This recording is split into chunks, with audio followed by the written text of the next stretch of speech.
அனைவருக்கும் வணக்கம். எப்படி இருக்கீங்க? இப்போ பார்க்க போறது ஒரு குறுந்தொகை பாட்டு.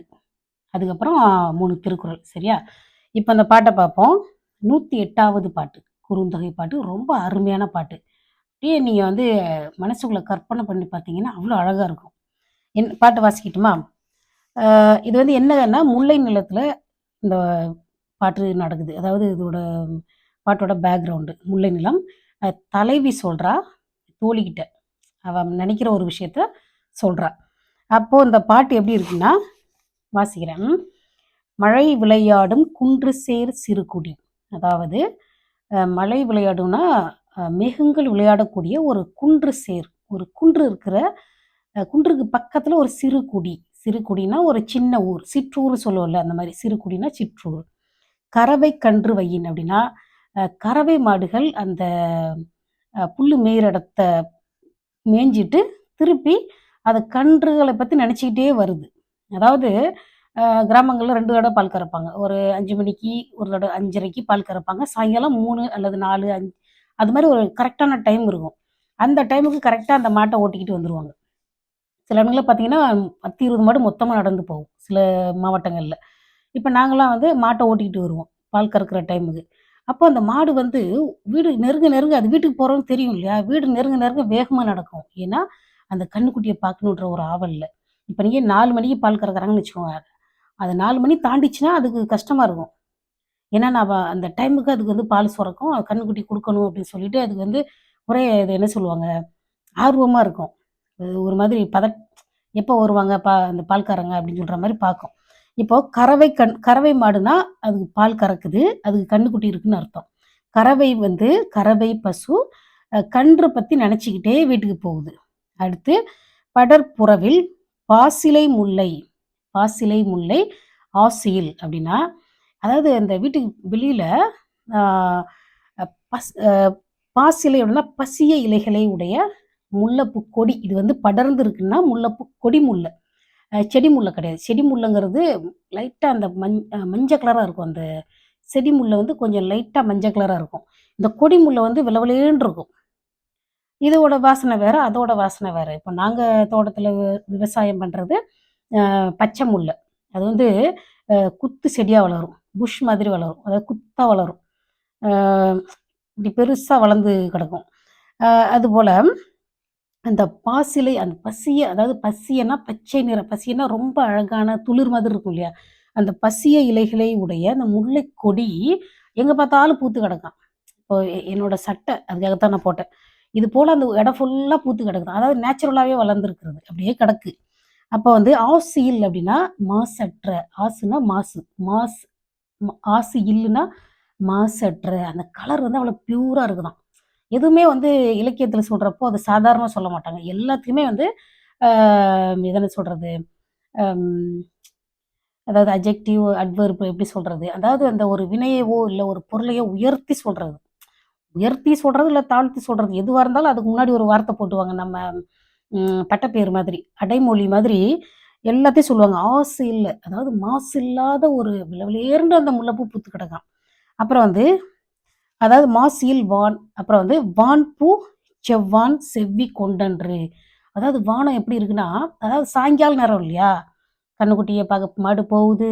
இது ஒரு சாயங்கால நேரம். அப்போ அது சன்செட்ட பத்தி சொல்றாங்க. அந்த வானம் எப்படி இருக்குன்னா, செவ்வான் செவ்வி கொண்டன்று. அப்படியே இந்த செவ்வானம் இருக்கு. இந்த சினிமா பாட்டுல சொல்ற மாரி, ஏதோ ஒரு பாட்டு ஞாபகத்துக்கு செவ்வானம் சின்ன பெண் சூடும் குங்குமம் ஆகாதோ. அந்த செவ்வானம் எப்படி இருக்குன்னா, அ சூரியனுக்கு பக்கத்துல ஒரு மஞ்ச கலர். அதுக்கப்புறம் கொஞ்சம் லைட் கலர், ஆரஞ்சு கலர். அதுக்கப்புறம் கொஞ்சம் சிவப்பா இருக்கும். அப்படியே அந்த அந்த கலர் டிஃபரன்ஸ் இருக்கு. நீங்க அதாவது நம்ம சன்ரைஸ் காலையில கூட பார்க்க முடியாது. நம்ம வேலைக்கு போவோம், படிக்க போவோம். ஆனா நீங்க சன் செட்டு பாருங்க, அவ்வளோ அருமையா இருக்கும். அதுல ஒரு 3 டிஃபரண்டான கலர் கலந்திருக்கும். அப்படி இருக்கு. "வான்பூ செவ்வான் செவ்வி கொண்டன்று." அதாவது அவ்வளோ அழகா செவ்வினா அழகா அப்படி இருக்கு. அப்ப இந்த பெண் என்ன சொல்றா? தலைவினா மனைவி. இந்த பாட்டுல மனைவி. கணவன் வேலைக்கு போயிருக்கான். எங்கேயோ ஒரு பொருள் வையின் பிரிவுக்கு போயிருக்கான். இப்ப அவ சொல்றா, "உய்யேன்." அதாவது இந்த மாதிரி அதாவது இந்த காட்சிய ஃபுல்லா நீங்க பார்த்தீங்கன்னா, சொல்றா, "உய்யேன்." அதாவது எனக்கு இது கார்காலம் வந்துருச்சு. பூவெல்லாம் பூத்து கிடக்கு. என்னுடைய கணவர் இன்னும் வரல. கார்காலம் வந்தது இன்னும் வரல. அவர் வரல இன்னும். அதனால எனக்கு வந்து ரொம்ப கஷ்டமா இருக்கு. உய்யன்னா உயிர் வாழேன். உயிர் வாழ எனக்கு பிடிக்கல. அதாவது பிடிக்கல, கஷ்டமா இருக்கு அப்படின்னு அர்த்தம். அ உய்யேன் போல்வல் தோழி ஆணை. அதாவது எனக்கு அப்படி ஒரு ஃபீல், அப்படி ஒரு மனநிலை வருது. கஷ்டமா இருக்கு அப்படின்னு சொல்லிட்டு அவ சொல்றா. இப்போ அது மொத்தமா நம்ம சொன்னோம்னா, அதோட மொத்தம் அர்த்தம் சொல்லணும்னா, இந்த அதாவது மேகங்கள் மழை விளையாடும்னா, மேகங்கள் விளையாடக்கூடிய ஒரு குன்றுக்கு பக்கத்துல அந்த சிறு ஊர் இருக்கு. அங்க என்ன நடக்குதுன்னா, அது ஒரு அழகான ஒரு ஒரு சின்ன கிராமம். அதுக்கு பக்கத்துல ஒரு மலை இருக்கு. சாயங்காலம் ஆயிடுச்சு. செவ்வானம் வந்துருச்சு. மாடெல்லாம் கறவை மாடுகள்லாம் அதோட கன்னுக்குட்டிய நெனச்சுக்கிட்டே போய்க்கிட்டு இருக்கு. அந்த சமயத்துல பார்த்தீங்கன்னா, இந்த முல்லைப்பூ காலையில மொட்டா இருக்கும். காலையில இப்படி குட்டியா இருக்கும். சாயங்காலம் தான் மலரும். அதாவது ஒவ்வொரு பூவும் ஒவ்வொரு தன்மையா இருக்கும். இப்போ தாமரைப்பூ சூரியன பார்த்தோனே மலரும்ன்னு சொல்லுவாங்க இல்லையா? அந்த முல்லைப்பூ அதாவது கொடி முல்லையோ, செடி முல்லையோ எதுவா இருந்தாலும், மல்லிகைப்பூ கூட அப்படித்தானே. காலையில மொட்டா இருக்கும். நாங்க பறிச்சு மார்க்கெட்டுக்கு அனுப்புவோம். சாயங்காலம் அப்படியே அழகா மலரும். அம் எங்க பார்த்தாலும் முல்லைப்பூ, அதாவது இந்த இயற்கையாவே முல்லைப்பூ இப்ப இந்த ஆஸ்திரேலியாலாம் பார்த்துருக்கேன். அந்த முல்லைப்பூ பிச்சி பூ கலர்ல இருக்கும். அந்த முல்லைப்பூவே பிச்சி பூ கலர்ல இருக்கும். அந்த ட்ரெயின் ஸ்டேஷன் அங்கெல்லாம் கொத்து கொத்தா தொங்குச்சு. நான் வந்த புதுசுல ஆச்சரியமா இருந்தது. எங்க பார்த்தாலும் கிடக்கு. அதுபோல அந்த முல்லைப்பூவெல்லாம் எங்க பார்த்தாலும் பூத்து கிடக்குதாம். அதாவது வெள்ள வெளியேறுன்னு மாசு இல்லாத அழகான பூக்கள் பூத்து கிடக்கு. வானம் இவ்வளோ அழகா இருக்கு. அதாவது மழை காலம் வந்துருச்சு. கார் பருவம் வந்தது. கார் காலம்னா என்னன்னா, கார்னா மழை. கார் காலம் வந்து விட்டது.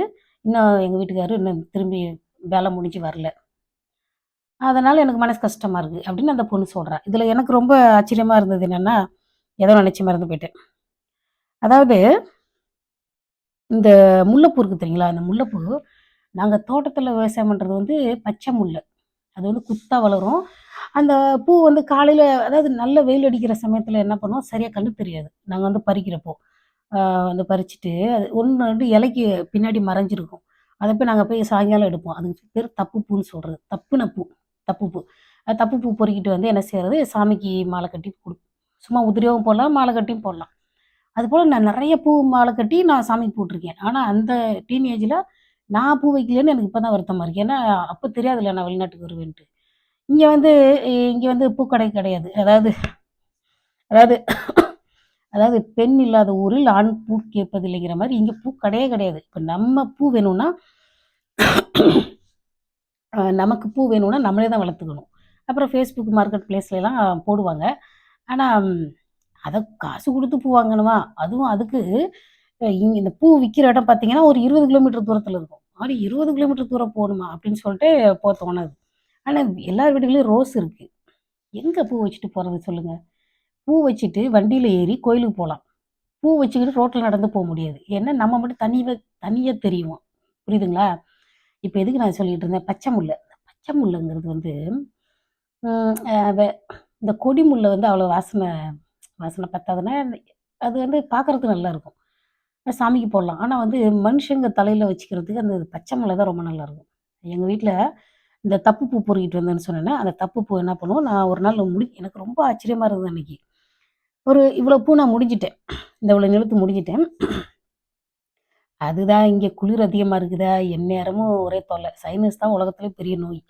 அதுக்கப்புறம் என்னாச்சு, இவ்வளோ நிலத்து முடிஞ்சுட்டேன். இந்த முடிஞ்ச பூ அப்ப அந்த டைம்ல ஒரு பாட்டு ஞாபகத்துக்கு வந்தது. இருங்க அத சொல்லிட்டு இப்ப சொல்றேன். அதாவது தொட தொட மலர்ந்ததென்ன, தொட்டவனை மறந்ததென்னன்னு ஒரு பாட்டு இருக்கும். அநேகமா அந்த பாட்டு எழுதினவரு வைரமுத்துவா தான் இருக்கும்னு நெனைக்கிறேன். ஐயா வைரமுத்து. சரியா? எங்க ஊருக்காரரு. அப்ப இவ்வளோ இவ்வளோ நீளம் நான் முடிஞ்சுட்டேன். முடிஞ்ச உடனே அந்த முடிஞ்ச பூ அப்படியே மலர்ந்து கிடக்கு. ஃபுல்லா மலர்ந்துருச்சு. அந்த முடியாத பூ அப்படியே அப்படியே மொட்டாவே இருக்கு. இப்படி இருக்கு. அதாவது அந்த பூவ எடுத்து நான் கையில வச்சு கட்டுறேன் பார்த்தீங்களா? அந்த கட்டுறப்போ, அது என் கை பட்டு அப்படியே மலர்ந்து கிடக்கு. இந்த கட்டாத பூ அப்படியே மொட்டா இருக்குது. எனக்கு உண்மையிலே அந்த டைம்ல அந்த பாட்டு ஞாபகத்துக்கு வந்தது. ஆமா, அந்த பாட்ட எங்க அம்மாட்ட சொல்லல. ஏன்னா அப்போலாம் நான் கல்யாணம் பண்றதுக்கு முன்னாடின்றதுனால நான் சொல்லல. அ அந்த மாதிரி அந்த முல்லைப்பூ ம் மல்லிகைப்பூ மாதிரி ஒரு பயங்கர ஸ்மெல் கிடையாது. உண்மையிலே மல்லிகைப்பூ ரொம்ப ஸ்ட்ராங் ஸ்மெல். ரொம்ப ஸ்ட்ராங் ஸ்மெல். அது ஒரு புயல் மாதிரின்னு வச்சுக்கோங்க. புயல் மாதிரி ரொம்ப ஸ்ட்ராங் ஸ்மெல். இந்த ம் முல்லைப்பூ தென்றல் மாதிரி. ஸ்மூத்தான ஒரு வாசனை. அதாவது நான் அந்த பூவெல்லாம் கட்டியிருக்கேன் இல்லையா, எனக்கு அந்த வாசனை தெரியும். ஆனா நான் தலையில வச்சு அதெல்லாம் அப்படி பார்க்கறது, கண்ணாடி முன்னாடி பார்க்கறது, அதெல்லாம் செய்யல. ஏன்னா நான் நான் அந்த டைம்ல ரொம்ப தீவிரமா சாமி கும்பிட்டுக்கிட்டு இருந்தேன். உண்மைய தான் சொல்றேன். அந்த ஒரு டீனேஜ்லயே நான் ரொம்ப தீவிரமா சாமி கும்பிடுவேன். அ எல் எவ்வளோ பூ கட்டினாலும் அத எல்லாமே சாமிக்கு போட்டுருவோம். இந்த நெறைய ஃபோட்டோ இருக்கும். சாமிக்கு போட்டுருவோம். அவ்வளோ தீவிரமா அப்ப நான் சாமி கும்பிட்டுட்டு இருந்தேன். எனக்கு எப்படி சொல்றது? நான் எனக்கு வைக்கிறதோட சாமிக்கு வச்சா சந்தோஷம் அப்படின்ற மாதிரி அப்போ இருந்தேன்னா பார்த்துக்கோங்க. இப்ப இப்ப அது நான் தப்புன்னு சொல்லல. இப்ப யோசிக்கிறேன். அம் அந்த அந்த அந்தந்த டைம் அந்தந்த வயசு கடந்த உடனே தோணுது. அடடா! அப்பவே வச்சிருக்கலாமே அப்படின்னு. ஆனா வந்து அப் அப்ப பண்ணல. ஒரு முறை மல்லிகைப்பூ வச்சிருந்தேன். எங்க வீட்ல ஒருத்தர் வந்து திட்டிட்டாங்க. மல்லிகைப்பூ வச்சிருக்கவ இந்த மாரி சிரிச்சுக்கிட்டே போனேன். அதாவது 12த் முடிச்ச டைம்ல.